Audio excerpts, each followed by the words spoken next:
responsabilizando, nada disso. No dia 14, na véspera da posse, nós fomos a uma missa na igreja de São Bento, em Brasília, uma missa final de bênção para a posse que ocorreria no dia seguinte. Eu voltei com ele no carro, nós voltamos para a Grande, eu, ele e Dona Resoleta, minha avó, nós sentamos na mesa para tomar um lanche, antes dele se recolher, e aí ele passa a tremer um pouco, joga os talheres na mesa e vai pro quarto. Ô Mário, acho que é a primeira vez que eu estou contando no ar uma história dessa, mas acho que isso hoje já faz parte da história. Claro, com certeza. E que seja aqui no berço do Brasil, na Bahia, para contar essa história. Aí ele vai pro quarto, começa a ficar trêmulo, começa a procurar os médicos e não os localizo.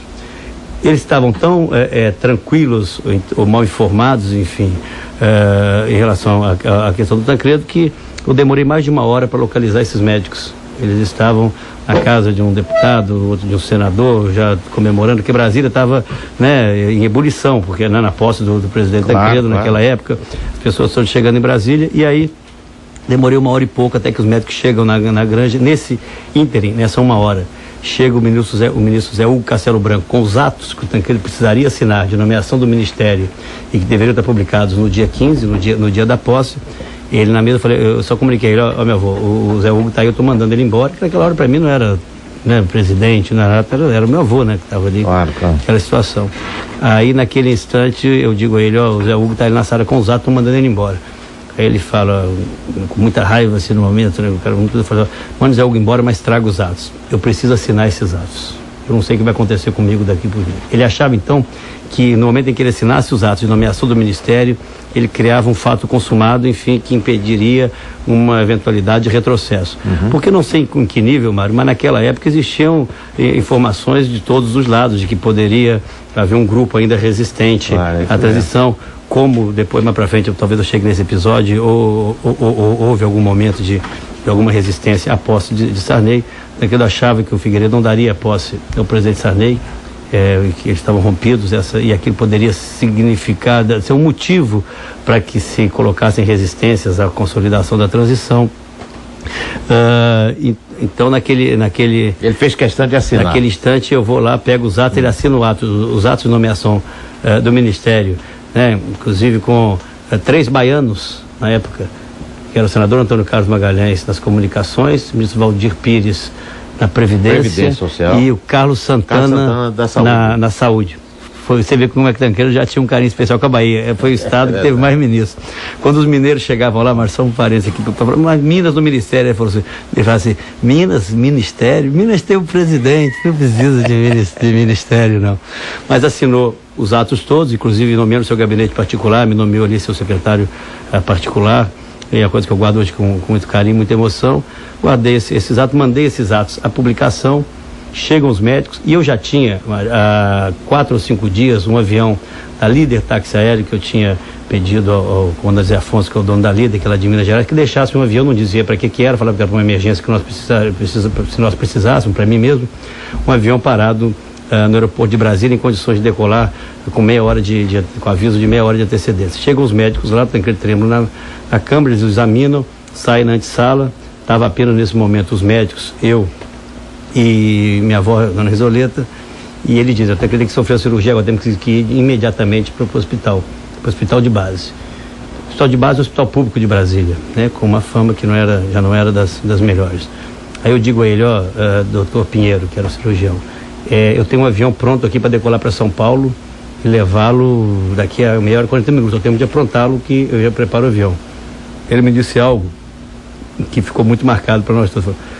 Os senhores são da família, os senhores que resolvem. Mas se ele for para São Paulo, eu não me responsabilizo e sequer acompanho o doutor Tancredo. Eu só opero se for no hospital de base. Uma decisão dificílima em poucos minutos, enfim. Eles ligam para o hospital de base para poder movimentar as coisas lá para preparar para recebê-lo. E Tancredo sai arrastando, bota um chinelo, coitado, bota um hobby, Aí era a sensação, você imagina que passava na cabeça, eu ficava tentando imaginar que podia passar na cabeça de um homem que se preparou, talvez como nenhum outro brasileiro, durante mais de 50 anos de vida pública, para assumir a presidência do país, preparado para fazer o que precisava ser feito, com coragem para fazer as mudanças que precisavam ser feitas, e naquele momento, já percebendo que alguma coisa de bom não ia acontecer com ele, ele foi muito tenso. Chegamos Na verdade, nós só conseguimos levá-lo porque dizíamos que ia fazer apenas alguns exames, depois retornaria. Porque ele dizia o seguinte, ó, me operem meia hora depois da posse, mas eu tenho que tomar posse, porque eu acho que a garantia, o Figueiredo não, né? passa o cargo. E aquilo acho que foi uma imolação mesmo que ele fez para garantir a transição. Poderia ter operado antes em outra situação qualquer. Chegamos no hospital de base, ele vai para um quarto, começa a ser examinado, preparado, os médicos reafirmam, é cirurgia mesmo.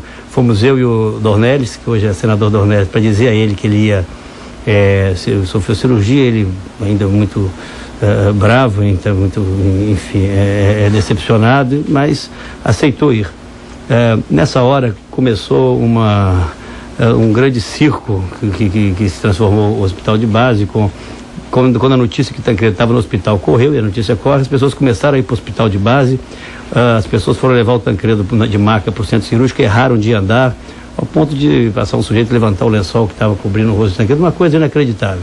Eu cito esse exemplo dramático, porque eu acho que foi ali que ocorreu todo o problema, porque ele sofreu a cirurgia, os médicos nos dizem que cirurgia exitosa, no dia seguinte Tancredo estaria em condições de tomar posse, tomaria a posse no próprio hospital, seria levado o livro de posse para ele, quando tinha muitas lideranças do Congresso, ele estaria empossado presidente da República.